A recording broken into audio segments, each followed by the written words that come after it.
Yo, what's up, guys? Hey, welcome back to Stars Podcast. We in the building. In studio today. We have special guest coming on, Rowan. He's overseas. Not sure when he's going to jump on, but we're just going to jump into it anyhow. Hitting international waters now. Yeah, what's up? Ron Jordan. Aaron Diaz. And what's like going I said, on? back in studio.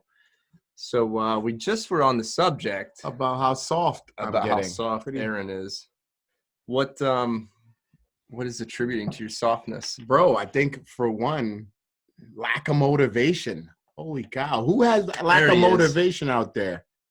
Huh? Who has the lack of motivation? Anybody out there got lack of motivation?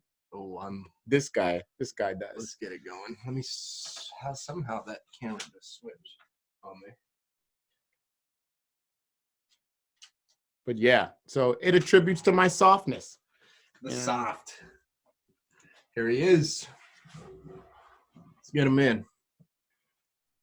Rowan. Hey, there you are. Yes, sorry for the delay, guys. No problem. We appreciate you being flexible with your time today, man. Yeah. I was just doing a workout, man, so it was a little bit delayed, man. Oh, got it. Yeah. Well, speaking of working out, we were just talking about my man over here. He made a TikTok video yesterday. I had to rag on him a little bit. He's getting a little soft on me. Yeah. All this quarantine all this baking. It's just right in there. I mean, there's quarantine, there's beer, there's just my wife bakes when she stresses. So that's horrible for everybody. Yeah, man. Yeah, so I like it, man. Eating cookies and cakes and laying around. I'm from the Netherlands. I'm over here. Since this week, we are allowed to work out outside. So our gym decided to move a lot of stuff outside because that is allowed. Inside is still restricted. Oh. So at least we can do something with free weights and do something again, because the home workouts, the beginning, it felt like, it's cool trying something new. But after 2 weeks, it's like, I better do something else because it's fucked up, man. Yeah, it's getting to be too much. You got a background in personal fitness, correct? Yeah. I've got a background in the military. So I've been working there for 6 years as a leader. So I know. I'm not anymore. So to give you guys a bit more information, 2 years ago, I decided to quit my job at the military because I was working there for 6 years. And I was working as a leader. My passion for leadership, personal development, influencing people the right way started over there. I was definitely not a natural born leader, but I've became one. And ever since that is really a ever-growing thing and a passion thing. But after that, I decided I decided to quit and join a high-tech company. It was a team leader logistics, leading up to 65 people. But I felt still there was something missing. And there was something in the past. Always I felt a bit like in a box. Like I think all entrepreneurs who work the 9 to 5 have that same feeling, sitting inside of a box.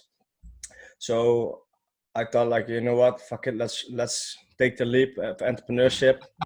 Started as an MMA agency, social media marketing. Still felt something was missing because I'm really passionate about impacting people and influencing them. And for me, of course, I want to make a lot of money, but my main purpose is really to influencing people first. So if I can do it and make money, that's super cool, but always with my vision on the people. Yeah, that was something that you talked about during one of your interviews, in abundance mindset. What is that? What is, kind of run me through what that means for you? Yeah, for me, it's definitely when I explain it, it's all about not thinking of feeding yourself all the time, but feeding others.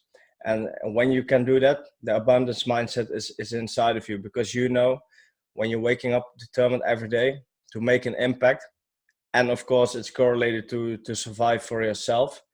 But at that moment when I switched from thinking about making a lot of money to making a big impact, the abundance mindset came in, and I only thought about, okay, one day I don't make money, doesn't matter, just move on, because I know this is the right path to go, and just believe in it. Fulfillment that you get from helping others more so than the money, because the money comes and goes, ebbs and flows. That fulfillment that you get of impacting people, that seems to be more important to you than the money now. Yeah, man. It's funny because I started entrepreneurship because I saw the get rich quick, all that kind of stuff. I felt in that trap. But as soon as I started entrepreneurship like full time, immediately I felt like, yeah, this is not really aligned with who I am. So why not just dig deep into myself, really dig deep, and figure out what is that part, what is always stuck, what is always that part, what is missing. And then I figured out, like, yeah, I'm not doing this for money. I'm really doing this to make a big impact. And of course, I want to be a part of something. And of course, I want to be seen like that. So it's a bit of status as well. But there's always with people who want to make an impact, it's also a bit of an ego thing, but not in a way that I just want to shine only, but really make those people shine. Yeah, and if I shine as well, then it's like an amazing thing. Yeah, it can never be, and I kind of go back and forth about this too, is like, it's never 100% selfless. You always, like, you could be like 99% selfless, but you still, at some point, you're like, I'm doing this because it makes me feel good. So that's a selfless thing. You know, as a deep thinker, as I'm sure you're a deep thinker too, and you know, philosophically, it's never truly selfless. It can never be, because you're always involved with other people. And even the directors from UNICEF, like the biggest, Greenpeace, those companies, like the big ones, they all feel good because they are helping the earth, and they're helping themselves as well. Yeah, that's gotta be different, like, than someone. So there's two leadership roles. You got like that person that runs with the iron fist and just like, hey, look, this is what we're gonna do. I really don't care about anybody else's feelings. But those people are successful. And then you got people that are doing it to be influencers like yourself. I mean, that's something that we talk about here all the time. You know, about being an influencer, because I don't feel like a dirty car salesman, or, you know, like a snake and oil salesman, you know, giving you that whole like magic and mirrors and stuff, right? Yeah, man. Yeah, especially I was a social media influencer. I was on Instagram for 1.5 years before I even started entrepreneurship in the lifestyle fashion space. And for me, it was just like, I like to create high quality content, pictures, being creative. But people always told me, yeah, you're an influencer. I said, no shit, man. I just dropped some pictures. Fuck off. I'm not an influencer. Yeah. A real influencer influences people to do things they never thought they could do themselves. And then I thought, since this year, so I full focus, like, okay, I'm going to express myself even more, and I'm going to say what's on my heart instead of that's a great point. Coming from it from a genuine perspective, people seem to gravitate towards that open and genuine self. Have you noticed that you seem to do you gain more traction just because of that new mindset that you have? Yeah, definitely. Because I'm, as you can see on my Instagram and on Facebook as well, I'm really into the branding side. I love to be creative. And for me, it was really hard to be like the non-perfect self and expressing it, because I was a bit perfectionist with the creative style. But I challenged myself, okay, 31-day live challenge on Facebook, everyday live video, just with this crazy cool hard background, really like not that branded, but just to show really the personality, like, yeah, fuck it, I'm a human too. And people don't want a perfect superhero because they want to be the hero themselves. But they just want to see that even behind the branded, super slick stuff, there is a normal human who is normal just like me. And that is what I really sense. Okay, now it's a really big difference. Yeah, so that's all right. So when we started this podcast, nobody even knew. Like we just put this shit together and was just like, hey, look, whatever is gonna happen is gonna happen. So we told people when we started this that, hey, you guys are gonna grow with us, and you're gonna see us messing with the mics and doing things that we don't know, and YouTube and how to set up, certain things. And I think that realness really resonates with a lot of people. So like exactly what you're saying, just having that realness with people, where there's so much of a superficial world out there with like filters and I just don't think it has to be polished. Yeah. If you have a good message, it does not have to be polished. Just put it definitely. out there. Yeah, and what I experienced myself, because ever since I started, I got in touch with a lot of incredible people, and they already were in the space for 2, 5, 6 years, and they always told me like, "Whoa, your mindset is really, really high level." And I was thinking to myself like, okay, I'm just starting out, I'm new, but of course my background from the military, I had a real different way of thinking. And what I discovered, because I was thinking since the beginning, really, now you guys are gonna laugh, but I was thinking every entrepreneur wakes up at 6 o'clock, is really strict, is really busy and like perfect with that kind of stuff. Yeah. Until I became high performance coach. Yeah. so I became a high performance coach and really dig deep into that. And then I discovered like, what the fuck? Okay, I might be that guy who was doing it different. And that's why they told me like, okay, your mindset is on another level. But for me, it was like, I was always doing that. Even when I just quit the army, for me, it was like the normal way of living.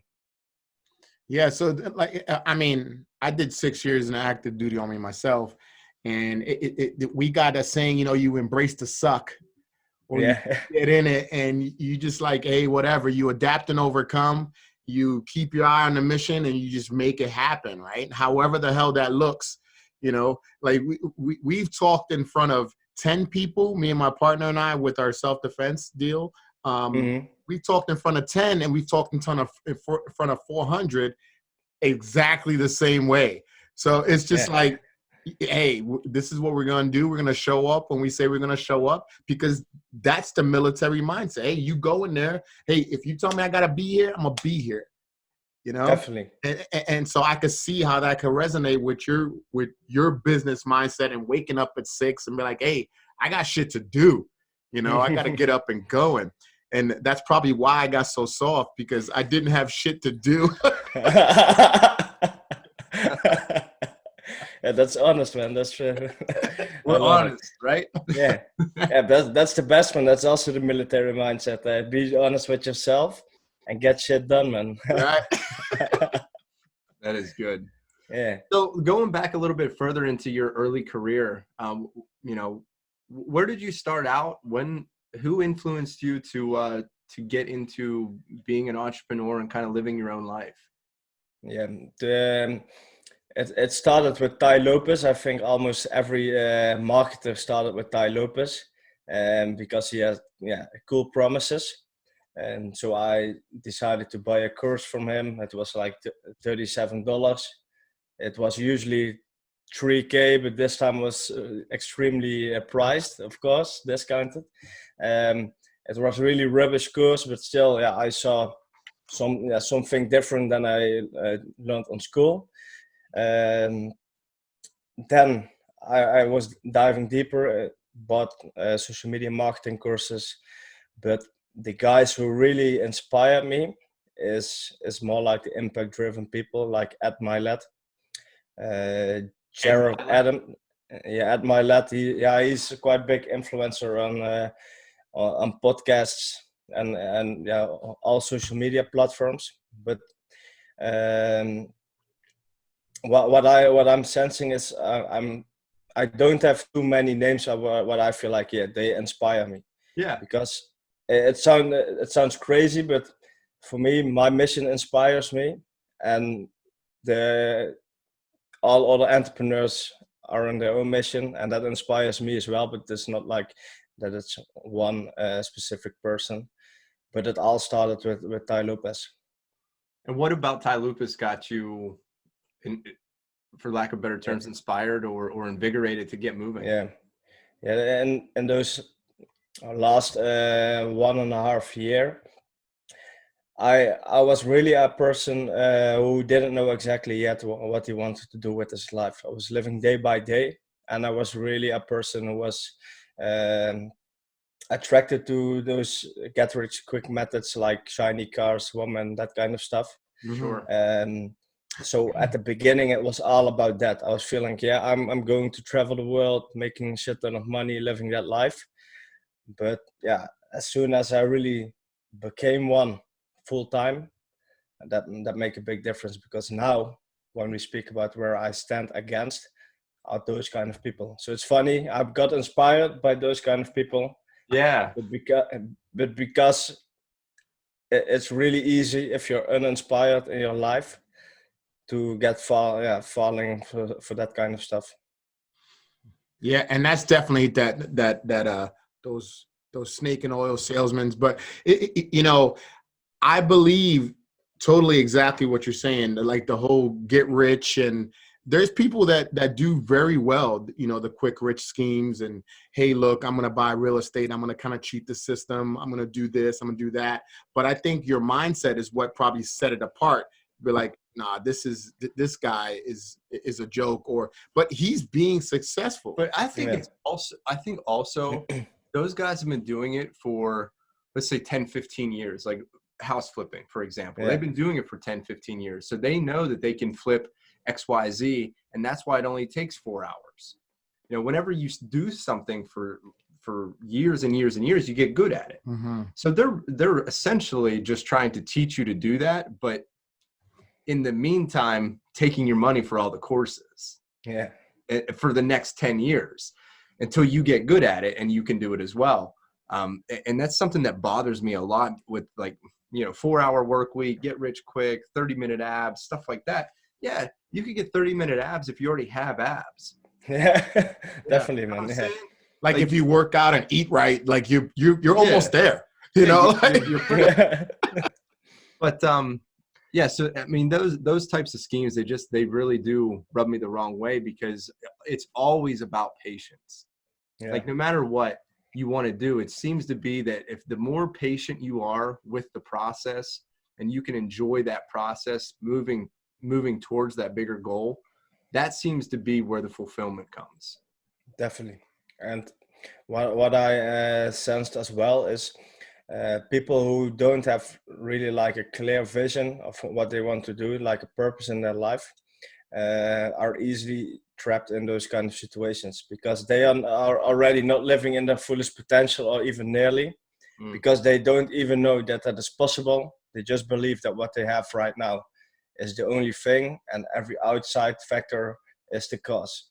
And I think what I discovered in the last half year, since I started to become a coach, is a lot about myself, but as well about why I'm doing this. Mm-hmm. And even in the military and in my previous job, there were a lot of people always complaining outer factors, not themselves. They were always judging the system. Yeah, you guys know. I like it. Yeah, keep talking on that, man. Yeah, and I always. I got like not frustrated about it, but I always thought those guys like, fuck off, man, get out of your butt. If you really want to do something, do something about it. And even back then I was saying that, even though I didn't have like a clear purpose. Mm-hmm. But now it's more clarity about it. I really see like, fuck, man, too many people are really not living their life how they really want to live it. And they are lying to themselves, because they say it's not possible, because they don't want to do shit. And sometimes it's really, of course, there are always circumstances that it's not possible for some people, or way harder, but still, you can do other things than just blaming other things. Yeah, that's why I'm really a fan of extreme ownership from Jocko Willink. Yeah, because that is just 100% the Bible of a successful life, man. Right there on the bookshelf. Yeah, it's freaking amazing, man. So there's two things. Like you were talking about. You're talking about the people that are getting on their soapbox about the outside influence. Let's say they hate work, or they like, my man, you don't have to come. Like you could do something else. If you hate it so bad, sitting here talking about it is not going to change anything. Yeah, you know what I exactly mean? that, man. So get on your soapbox if you want to, or the other side of the venue, if you want to make a change to make it a better situation for you, then you go and become that leader. You go and become that sergeant. You go and become that commander, that boss, that, try to get into that. Right. And then that's how you influence the change. Put more people that are maybe in the same mindset as you up at the higher positions, as opposed to sitting there and just getting slapped in the face and just talking about it and not doing anything. So whenever you hear people complaining now with this new mindset, what is your approach with some of the folks that you do coach? Yeah. I always start with reframing their mindset, to really let them see, like, okay, what are their thoughts right now, and what is really blocking them in their thinking pattern. Because we spoke already about the military mindset. Yeah, my coaching program, I call it tactical mindset, because it's a way of thinking. Right. And what we often tend to forget is we focus on one thing, because of course we cannot do all the things at the same time. But still, if you have a tactical mindset, you know where you want to go to, and you know that you need to evaluate where you are at certain moments, and then readjust your direction accordingly, so that you always know, okay, this is where my direction is right now. After 1 month, I'm going to check it, see where I'm at right now. Okay, am I doing everything what I could do? Yes. Do I have a team? And especially, am I living in my own values and beliefs? Because I feel like, we are not machines, but if we need to think that we are machines, a machine need to be having a program installed, and that cannot be changing every single week. Right. It need to be one core system, which always the same. Ask you this: whenever you're going through that process, because, and I know where I am with this, but when you're going through that process and you're trying to change certain behaviors, how many behaviors are you trying to change right out of the gate? At the beginning, it's mainly the how can I explain it best? Are you trying to tackle one avenue of their life? Like, are you going to try and tackle what they're eating, as well as working out, as well as sleep habits? Or this week we're going to focus on making sure that we eat right, and then so on and so forth? Okay, yeah. So what I've created as a structure called the Tactical 6, and it's divided in 6 areas. First one is mindset and spirituality. Second one is health and nutrition. Third one is mastery and skills. Business. Fifth is balance and freedom. And the last one is impact and influence. So what I'm doing is reviewing at least every month. I start with monthly, but when they're getting advanced, you can do it every week. And every month you set 2 focus areas, one inner area and one outer area, because the first 3, mind, health, and mastery, is all what inside of you. You can do it all by yourself. It's something you need to change.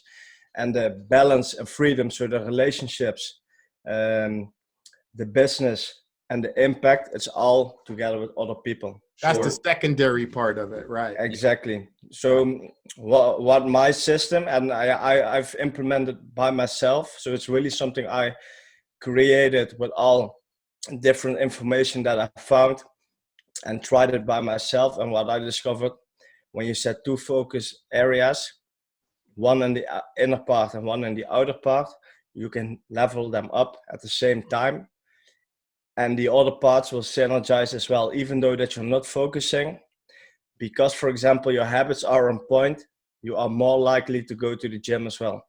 And that of course, you cannot go like driving at all at the same time forever.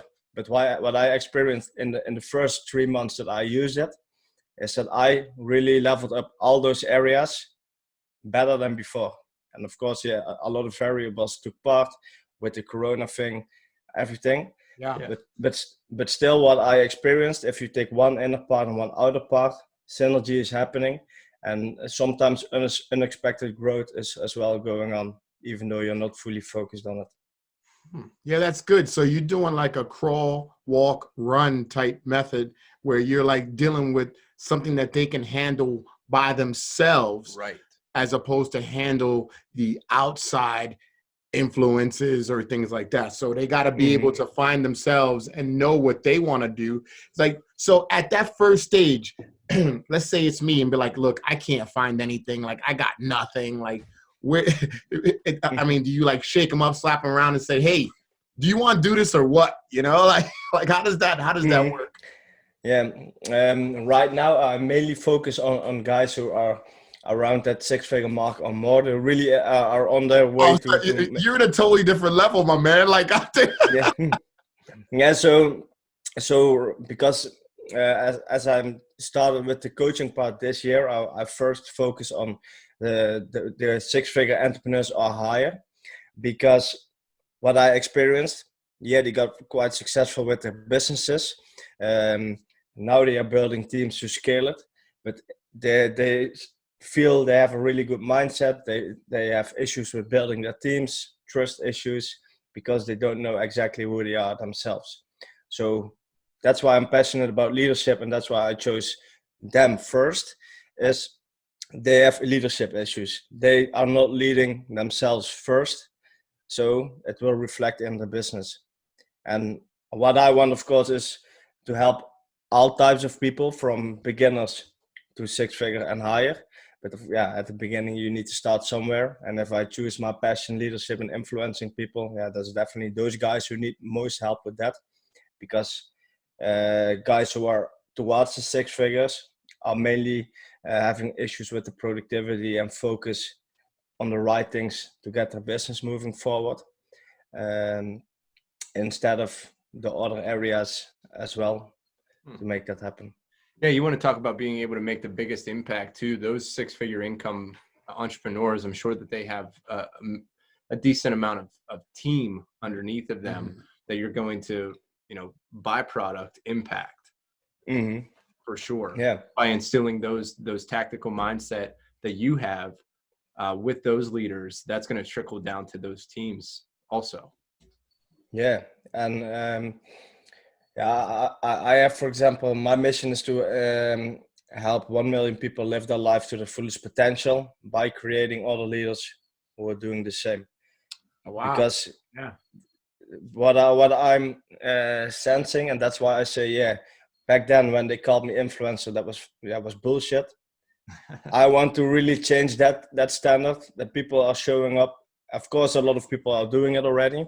Right. But I want to see if I can change some guys who are feeling influencer but showing off, if I can change their mindset eventually and become a real leader and a real businessman, instead of showing off 50K followers but still having a hard time to make any money and do a side job.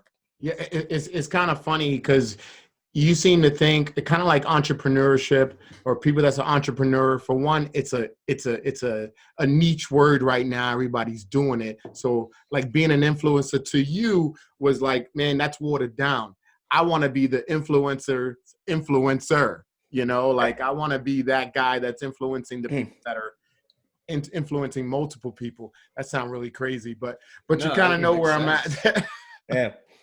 Yeah, well, how I see it, and this sounds maybe a bit crazy. It's more like a pyramid scheme, but then in a positive way without ripping off money. So it's really like, okay, I'm helping, for example, 2 or 3 guys, and they inspire the same, and then it's like growing bigger and bigger. Yeah. So because I'm always that type of person, I want to go all in. And people told me, yeah, I'm an influencer. So I was thinking, okay, maybe I need to become a real influencer. So then I'm going all in, and this is just what's happening. Yes, I'm sorry, Ron. So one thing that's really intriguing me, right? So you have kind of morphed into this influencer, right? For lack of a better words. So did you ever come to a point, because you have that tactical mindset, and you come to a road and be like, okay, I need to go past this road. Do you ever feel like I need to change my ways to try to be a different person? Do I need to change my inner core a little bit, kind of like sell your soul a little bit to kind of like chase the other people's dreams? Does that ever happen to you? No, to be honest, from day one, I always stayed the same, and I think that, of course, yeah, I have, for example, my girlfriend from the beginning, when I started being an online influencer in the fashion industry, she always told me like, yeah, I don't want you to change just like those guys feeling really cocky and that kind of stuff. But I told her from the beginning, from the inside, I will never change, because I'm not into this to show off. I'm just doing this because I just like it, and to step outside of the comfort zone, show more of myself. And since this year, I'm really doing even more. So going live, just sharing my thoughts super randomly, just like this. And I sense like, because I'm so confident about my own values and standards, that I will never change that. I would rather make just money to survive and always stay the same inside of me, a real person, than that I need to change myself to make an extra dollar. Yeah, I think a lot of people need to hear that too. 100% they need to hear that, because most folks, they do focus on just the dollars and cents of this influencer lifestyle. And really, as a true influencer, because people smell bullshit a mile away. I mean, they'll follow you for a little bit, and as soon as they get a whiff of it, they're done, they're out. So the only ones who really make it big are the ones who have that big goal, like you have, of helping 1 million people live their own life, live on their own terms. The guys who are trying to sell the snake oil and this and that for the quick buck, they'll probably make a little bit of money for sure. There's plenty of guys out there making money doing that. But the trick of it for me is, what is your goal and what makes you fulfilled? So if the fulfillment comes from boats and cars and girls and watches, then keep doing that. Yeah. But if that doesn't, like, if you get to that level and you bought a car and you bought a watch and you still feel like crap, you need to figure out a different goal. And it seems like that's where you pivoted, and now you're seeming to find much more fulfillment in what you're doing, and it's growing you exponentially. Have you noticed that? Definitely, because from the first moment that I really was so clear about what I'm saying right now, the first 2 months that I had my coaching business, 2-3 months, I didn't make any money, but I was waking up fulfilled as never before, more happy than ever, because I'm not the guy who is going to stop.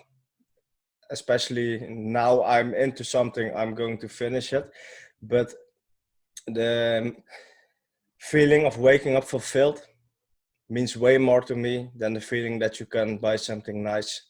And of course, I want it all. I'm really honest with that. Of course, if I can do it and I can buy a boat or something like that, of course I want to do it. But then it's always with the mindset of, okay, now I can make a shit ton of money, but I can make a way bigger impact. So then it's cool that I can make it as well. Yeah. Impact or over the money. So one thing, like me and Ron, we talked about when we started, and I think I succumbed to it, that when we were doing this podcast, like I was talking to Ron and I said, maybe you need to change channels a little bit. And Ron checked me. He was just like, no. He said, we're doing this, and because we have good content, I don't want to shortchange anything for the content. And I'm thinking sometimes, you know, I'm human. I like the clickbait. You know, I like the people to give me the likes, and that sometimes is hard to accept. Like, okay, we only had 70 views. Be like, bro, I want 500. You know, because for one, it's twofold though, because I feel so passionate in what we do. I want to reach more people in whatever space they're in, you know. But Ron's like, nah, let's stay true and to the origin. Like, where do you find that balance of that? Yeah, this is something that I experience a lot as well, especially in the beginning when I is showing more of myself to real, like expressing me like this on camera. Uh, I was feeling like shit, man. I get way too less views. I was also falling into the trap, especially when I was like fashion lifestyle influencer. I also sometimes feel bad about it. But the moment when you feel like, okay, you don't need to think of, okay, how many views I get and impacting those people straight away, but documenting the journey and saying like, hey, we also started from 50 views. You guys can do it as well. Yeah. Because if you never give up, then the magic will happen, man. That's exactly it. And I struggle with it. And I was like, I was talking to Aaron about it. And like he said, I was like, no, we need to stay true to it, because you do feel like whenever you don't get the views, you're like, well, why didn't I get the views that time? But the other time I did. Like, what did I do different? And I've come to the realization, and it's just like, you know what? The message is the message. And no matter what happened on that video versus this video, as long as you stay consistent, the videos will figure out the likes from there. The message will carry forward. It doesn't really matter. And I know I'm saying this to a guy who polishes up and makes you know, ads and things like that. But for me, I just don't think that I don't think that you have to be polished all the time, and it doesn't have to be 1,000 views every single time. The authenticity of the brand itself, that's what carries on. And I'm sure that you can attest to it. You probably talk about that with your coaching all the time. Yeah. For me, it was at the beginning a hard time because I was in the exact same spot. But yeah, because I already had my skills and creativity to make that, I had a really hard time to just let it just do something. So for me, it was a journey from perfectionist to letting it go. But of course, a lot of guys who are perfectionists, like I was a couple of months, a year ago, they just wait to do something. Yeah, I just put some perfectionist content online, but now I'm going the other road. Like, okay, maybe just combine it, because then people say, okay, hey, this is a creative guy, because that's just who I am. I want to be seen as, because that is one of my passions. But still, I've seen a lot of change when you show authenticity, not the polished content. People feel like, yeah, this is a real guy. I'm just reaching out to them, ask them for help, and they are really easier impacted than all polished stuff, Right. because they are not going to see the real you. Because a lot of high-class entrepreneurs, high-level entrepreneurs, I think guys like you both and we got inspired by the guys who are like authentic, who are showing more of themselves and are real. Yep. Yeah. And I think you guys as well want to attract people who genuine, real, authentic guys. And then you're not going to attract them immediately with too polished, high style content. Right. The authenticity is magnetic is one of our buddies' brands that he has, and it's a clothing brand. But the message is so clear at that point. You know, if you're authentic, you attract authentic people, and that might take a while. That's really where I came at it was, you know, you got to be patient with anything that's worth the road that you paved. I mean, if it's worth it, it's worth waiting for. Yeah.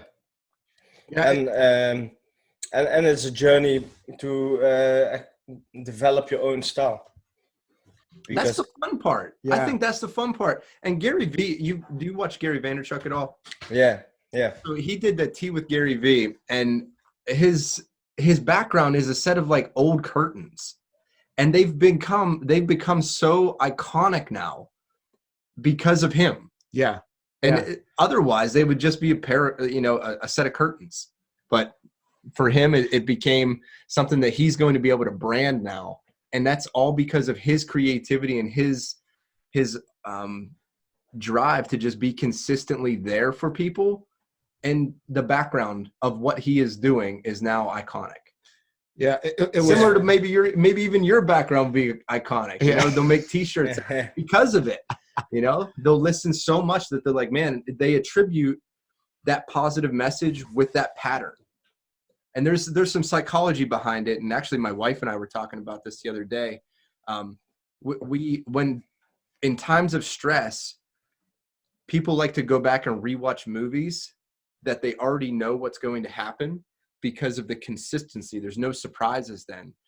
So during a time of distress, kind of like now when you're in a pandemic, they go back to a movie or what they liked and what was. There's no surprise then.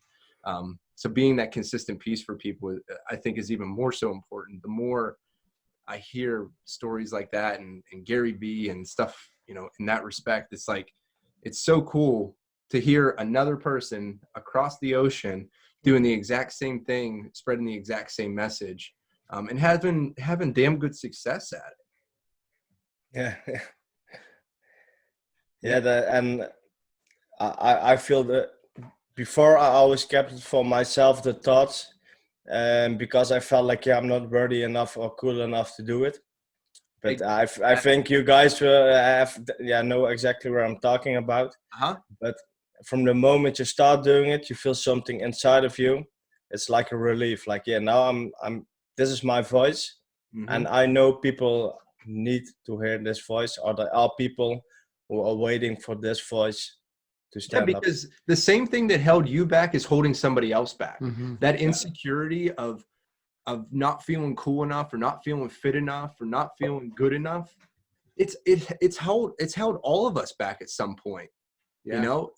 Like, you don't get to be an owner of a business overnight because you felt like shit about yourself. Like, there's a process that you have to go through, and we all have it in us. We all have the self-doubt. We all have the negativity, but it's guys like you and it's guys like us that are out there saying, look, we have it too. Like, it's a struggle to put out a piece of content like this podcast. You put it out there and you wait. Just wait. Like, there's people are like, well, how much time do you spend editing it and this, that? I said, I don't edit it. I don't do anything to it. The only thing that I do to it is I put an intro and an outro to it. Done. That's content is the content. You got to suffer through it to get the nuggets, because I don't know. The more I try and polish them, the more I feel invested in them. And if they don't do well, I feel like it's sucked even more because of me. Yeah. It's a process, man. If you are putting the content just like it is right now, and minor improvements automatically, because you get more experience with it, you get new ideas, you're going to revamp some things, and then it's evolving, because then you get the exponential growth. It's compounding, and you're not seeing results from one podcast to another. But if you check the first one and the 100 one, you see a big difference. Yes. Yeah, it's so funny to see like our early episodes. It was trash, bro. Like, so wonky. I mean, the mics were backwards. The freaking, like, we didn't know anything. And then now Ron throwing up graphics, and we're on whatever channels, Spotify, iTunes. I mean, YouTube. We're everywhere. And yes, we've grown, but if we didn't take that chance, to go ahead and do it and not worry about the polishness, then that's what we did. Yeah. So it's kind of funny, you know, now I'm sitting here thinking about it. Now that we're in like the social media TikTok world where people are just throwing stuff out there. Like I did that TikTok video looking like a hot mess, right? And I was just like, whatever, man. You know what I mean? Because it goes to what you're saying, just throwing it out there, being authentic. And you got people on TikTok, they got like a over 50 club that they're sitting out there dancing and, you know, just like, it's so weird.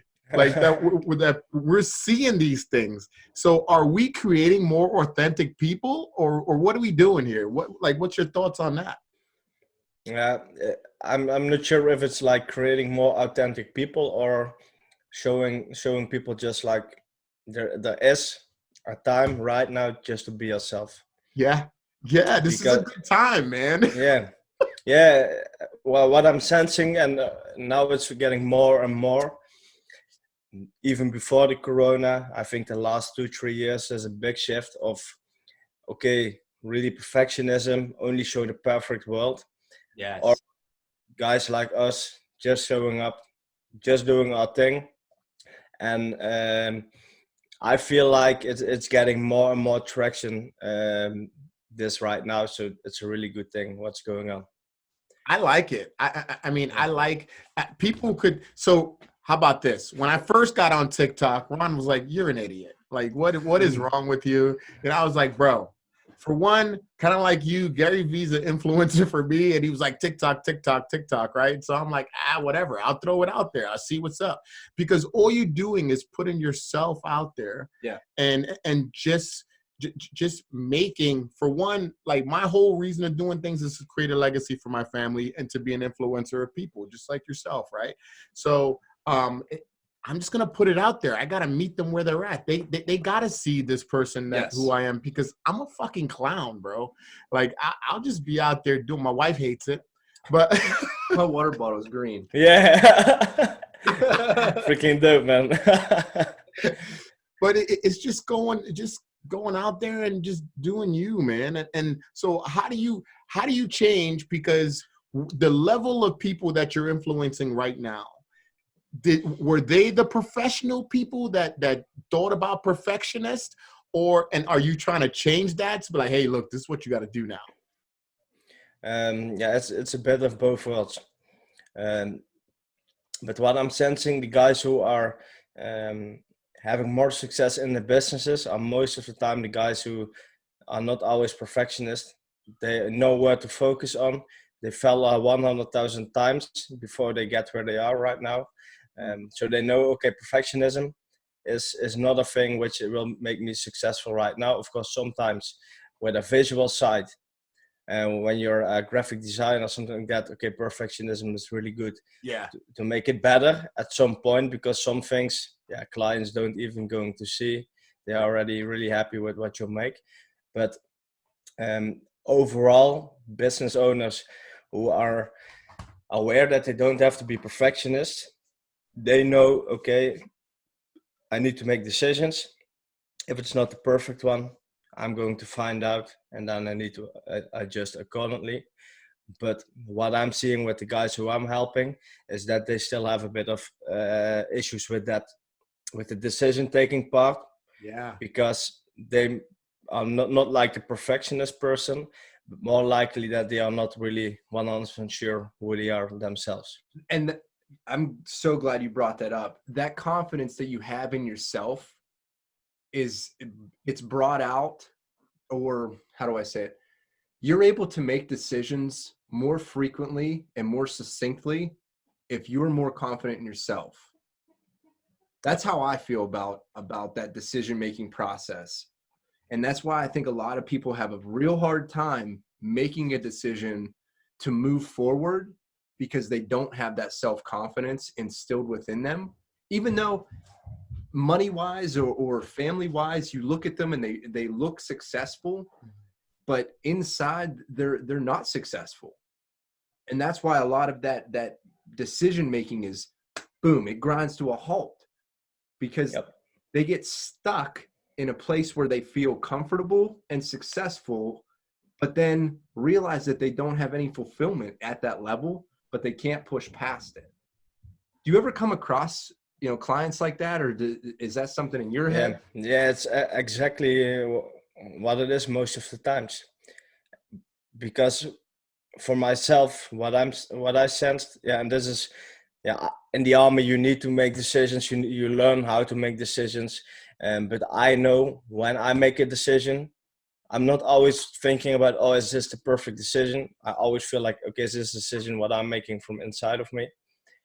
If it's yes, then I don't matter if it's a good or a bad one, because if it's a bad one, I'm going to fix it afterwards, because I rather make a decision where I feel really good about, and then figure out it's not the right one, to fix it, to learn from it and adapt to it, than bothering about, okay, is this the right decision, feeling really shit about it, and then making the wrong decision still, and then feeling shit again.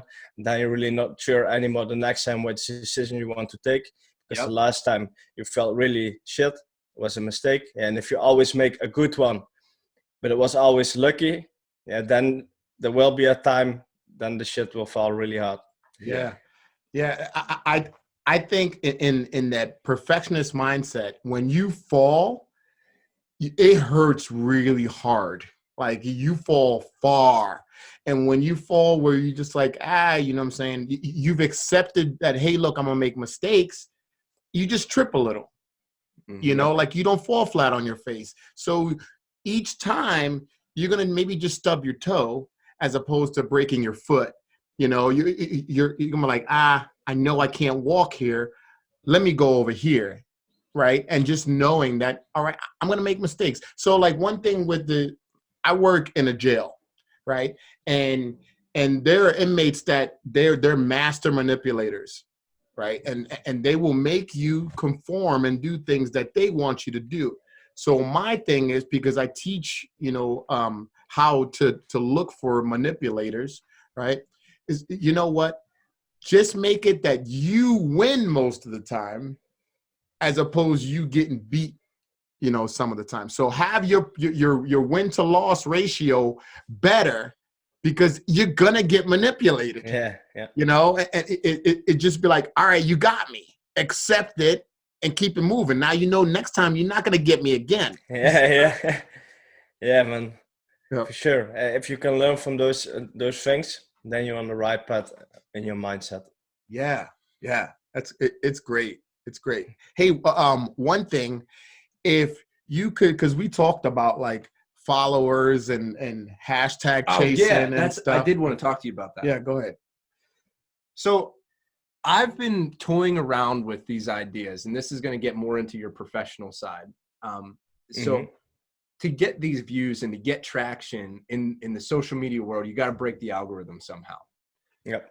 So I've been looking at the For You pages, which is actually how I found you. I looked at the hashtag growth mindset, and you came up. You were on the For You page. So I just started going through, and that is honest to God how I found you. So then that got me thinking, like, well, if he is doing what I would like to do, is to be an influencer, be on the For You page so people will look through and they click on it. I've been using hashtags, basically no other words in my description other than hashtags. And I've been copying the hashtags that people are using on the For You page just to see if it works. Is that a strategy that you've ever? Yeah, I can give you a really good tip for hashtag strategy is, search what you just did, like search some certain hashtags, what you feel like this content of mine is related to this, because it's really important that the content, the caption or the picture need to be related to the content that you're putting out. Because algorithm of Instagram, they can see exactly what kind of stuff you're posting. Even pictures is like some kind of AI installed, so they really can see what's on the picture. But what works really well is, especially for the hashtags, is not going always for the bigger ones, but just the smaller hashtags, like from 1 million until 10K, something like that. And always go to the explore page, search for the hashtags, and then see, okay, if the content on that hashtag page which is ranked like the top page, is it related with what I'm posting? If it looks a lot like what you do, you can use that hashtag, because then it's more certain that you will be on that page as well. So for example, if you put hashtag motivation, a lot of quotes will be on that page. So if you're not posting a quote, it will be a really hard time to get on that page. But as well, hashtag motivation would probably be like 100 million posts. So even for me, when I have 12, 13K followers, I will almost never become on that page, or I just need to be having like a lucky Instagram day. But that's maybe once every 4 years. So that. So let me ask you this: which platform do you like the most? Is it Instagram? Is it TikTok? Is it something else? Facebook? Yeah, You have a closed Facebook. I've been using the Instagram for 2 years right now, quite intensive, like quite much. I liked it, but at Instagram they really would love to have more like the polished pictures. That is more like Instagram showing like polished stuff, and the less polished stuff into the stories. And Facebook, I've been using it since this year, and I'm getting to like it because I feel more authenticity is on Facebook.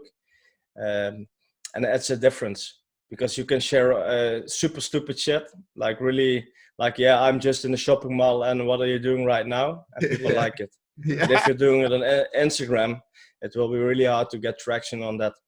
So I've been using both, I'm focusing on both, but my top 3 or top 4 is Instagram, Facebook, podcast, and YouTube. I was thinking to start a YouTube channel 2 months ago, but it was too much to do all at once. So I wanted to master one platform. Mm-hmm. So first I was thinking about Instagram, but to do business, as Facebook is a bit easier, because you can see exactly what kind of job title people have, just like LinkedIn. Mm-hmm. But it's more personal. I don't like that corporate style that you always try to act like you're really serious. Right. Because I really can't stand that stuff, because we are all human. We are not always that serious. And on LinkedIn, I feel a lot of corporate people, and maybe I'm going to hit some shins, but a lot of corporate people are they're trying to be really serious, but they are just doing that because they think that they can get some promotion or that kind of shit. So and boring. It's so super. Yeah, that's why after 1 year corporate, I was gone immediately, because I'm like, it was really not my style. Yeah, for a creative person, you just seem like that as a creative. Like that 9 to 5 grind, that corporate world is brutal. It'll eat your soul as a creative, where you want to just kind of put yourself out there, or put whatever your passions are out there. I mean, it's a tough world, and we have both come from it. You came from it. Yeah. So the background in that process, I'm glad that I was in the corporate world for so long, because it taught me, like, dude, you got to make your own stuff work, because that is not for you. Yeah. Yeah, definitely. So you're on Facebook, you're on Instagram. You don't do TikTok at all? Yeah, I have an account. I've been thinking of doing it, but still not yet. Maybe in the future, but I really want to focus on like 1 or 2 platforms. Yeah. Master it really good, and then, for example, outsource some socials, and then so I have like a team who can handle it. But of course, that I still do a lot of it myself, because I really like social media. Mm-hmm. How does that work whenever you outsource it? Like, do you just shoot them photos or shoot them videos of stuff that you do, and then they put it out there? How does that work? Yeah. So and then you make the content, and if you have like a video team who are editing everything, like a graphic design team who can make it really polished, they can repurpose it to other channels. And what most of the influencers do, they all start with video content. So for example, if they have a YouTube channel, they create a YouTube video, they transcribe everything what they say in the video. Yeah. And copywriters are making copy of that for social media channels, for Instagram and Facebook. So then they only have to make one video to have content for all platforms. Yeah, so like transcribing it to Word. So you take Yep. what you're saying and then putting it on, because you still have the people that like to read. You know, you Yep. still have the people, and some people don't mind lengthy posts. Some people do, you know. And so the Facebook, it's been talked about that the age group of Facebook is on the higher end now. Like, so you're more of a professional person. So somebody in their 30 plus, if they're on Facebook, they might be in a different position in their life, you know. And so is that why you like Facebook so much? For me, the only reason is that for the prospecting part, for my coaching, it's easy to see where someone is in his life and business. Because I tried Instagram as well, but then you need to figure out with hashtags, and not everyone has something in their bio. Yeah. And well, on Facebook, I can immediately see like, okay, it looks like that he's doing well in business, or he's just starting out, and you really can see, okay, when did he even join that business? Yes, you can see the progression. You're right. Yeah. So we have professional Facebook pages, and it tells you your start date, like when you were born. Yeah. You know, and so yeah, I could totally see it. And then we with our contact, you can see the progression and what we actually do. Right. So yeah, no, that's really good. But it was funny because we changed titles of our Facebook business pages. You think that's beneficial or detrimental, or we're just, you know, growing? I don't think it matters too much, but it's more, the most important thing is just that it's really clear for the people who come at the page what it is. Gotcha. Yeah. Yeah. So your Facebook group is Millennial Leaders. Yeah. Is that's who your kind of your target market, for lack of better terms? Yeah. So when I started my coaching business, I told my coach, which I hired to help me create this business, I told I want to focus mainly on millennials, and I think men will be more attracted to me, my style. But in those months of developing it, I've changed a bit. Like, okay, everyone is welcome. My outreaching and gathering people will mainly be millennials, because it's not that I not want to work with people, for example, 40 plus or 50 or even older, but I'm sensing that a lot of people from the, I think 45, 50 plus are more like the old way of communicating. They want really stylish. They really need to have like a warm up before you go to the point. And we are like born in this age that if you want something, you need to ask for it instead of just warm it up and then do it. And my style is really like, I want to be straight to the point and not want to wind around it. And I feel like within millennials, I have the best sense of communicating with them.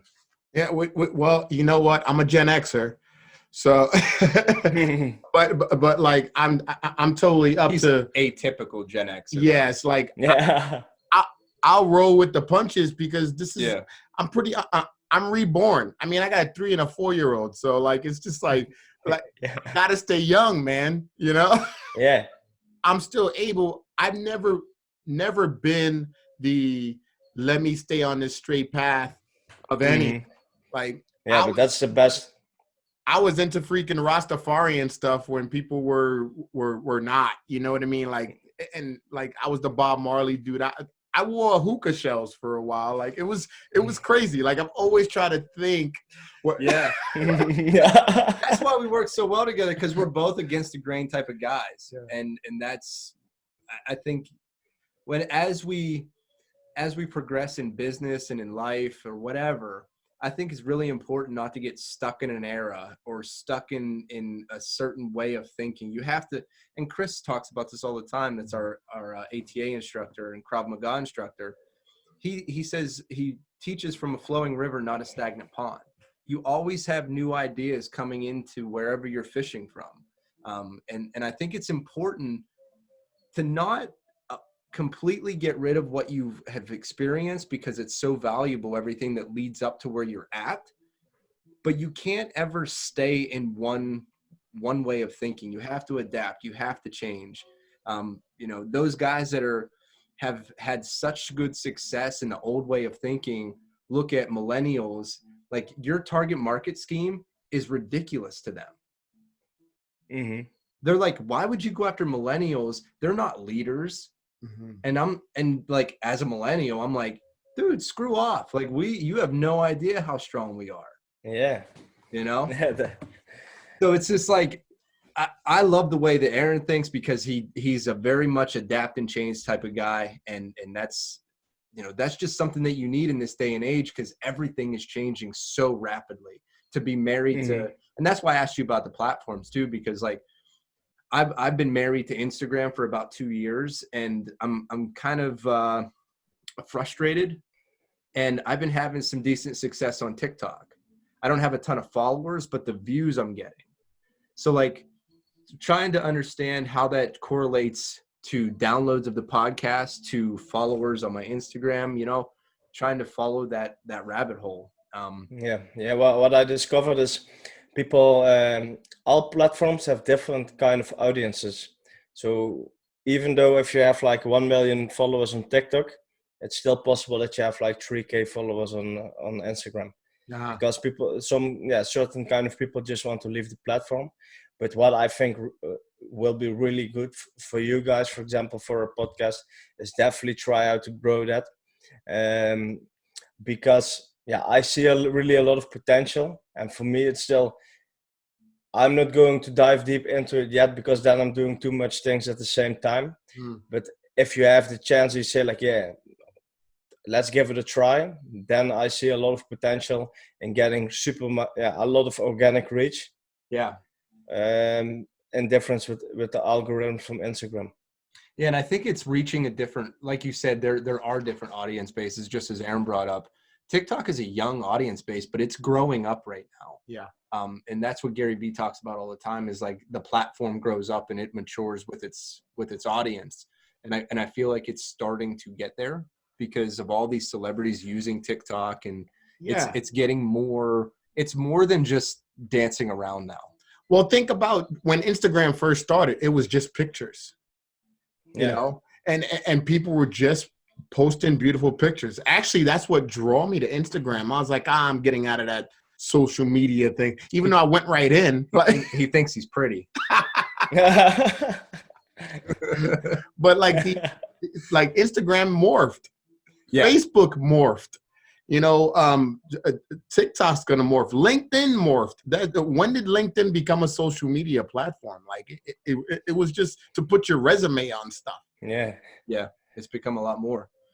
Yeah, and I see TikTok, and this is, so I'm gonna go down a hole here. So Gary Vee also has a media company, and one of his goals as a media company is to drive business to certain platforms and certain businesses.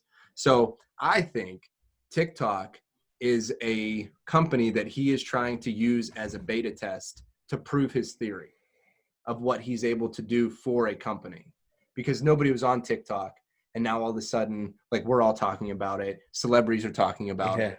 And I think it's a beta test for him if I'm trying to dissect what he's doing. But at the same time, I'll benefit from it 100%. And I feel like sometimes that's kind of like selling your soul, but I'm coming at it from a real genuine perspective. So I don't feel bad about it at all. Yeah, it's just trying new things, man. Yeah. It's where the audience is. Yeah. Because when we back when we spoke about the millennials, I think I'm not just want to help people who are millennials, but just like you guys said, we're just open-minded to try some new things and not just want to walk the straight path. And that's for TikTok as well. Of course, the first time when you go at it, you feel like selling your soul, because a lot of crappy shit is on there. The first time when I was checking it, I really was like, with my mouth wide open, like, what is this? But now sometimes when I get bored and just checking it, I say to my girlfriend, like, let's check it, have some fun. And then 1.5 hours later scrolling, like, what the fuck did we just do? And what just happened? It's 11 o'clock at night, babe. Like, Yeah, what? yeah. and then the next morning we both wake up like, what the fuck, man? I just dreamed about TikTok. Did you do it as well? And she, yeah, I had the same dream. You feel dirty. You're like, what? Yeah, what the hell? Yeah. My dreams were crazy, man. Yeah, dreams were crazy. Well, hey man, we're coming up, or actually over an hour. I wanna be gracious with your time. I appreciate you being flexible. I wanted to push this meeting out a little bit, so I appreciate that. Where can our followers find you? What kind of parting message do you want to give to everybody?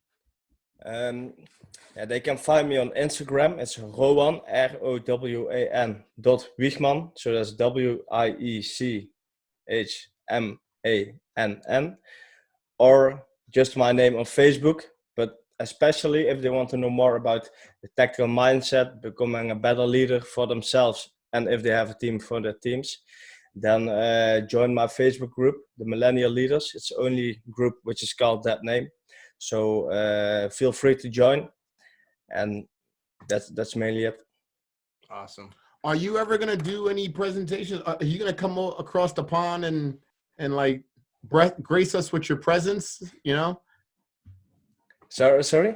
Are you ever gonna come over this side? Maybe we can catch you at like a conference or something like that. Or are you doing like that? Yeah, I wanna, especially next year, I wanna go or 1 year to the USA or to to Australia. I'm not sure yet because together with my girlfriend, but for sure my goal is really to go to the USA a lot.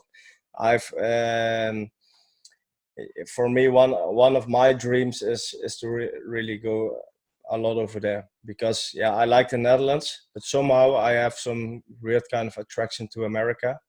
I've been in New York, and then I was there. I was not impressed until I was home, but overall, especially like these conversations, I just like the American style of people. Just open, a lot big thinkers. Just the American dream is something. I love it because it's not like closing your doors when you're waking up as a child. I wanted to ask you, how is the mindset? Like, is your mindset that you have, is that everywhere where you're at? Or is it is it a small percentage? Yeah, it's a small percentage. Yeah, the Netherlands, I think we have a good mindset, but we all a lot, like I'm a stranger in a different world. Yeah. And that is what it is, but still I feel like it's good to be a stranger in a different world. Yeah. Because that makes me, when I look at my past, I feel like, okay, maybe this is always something I needed to be. That's it. All right, man. Well, hey, thank you so much. I appreciate you. All you guys out there, enjoy the journey. We'll see you next time. Yeah. Thank you. Yes. Thanks a lot. Thanks, Rowan.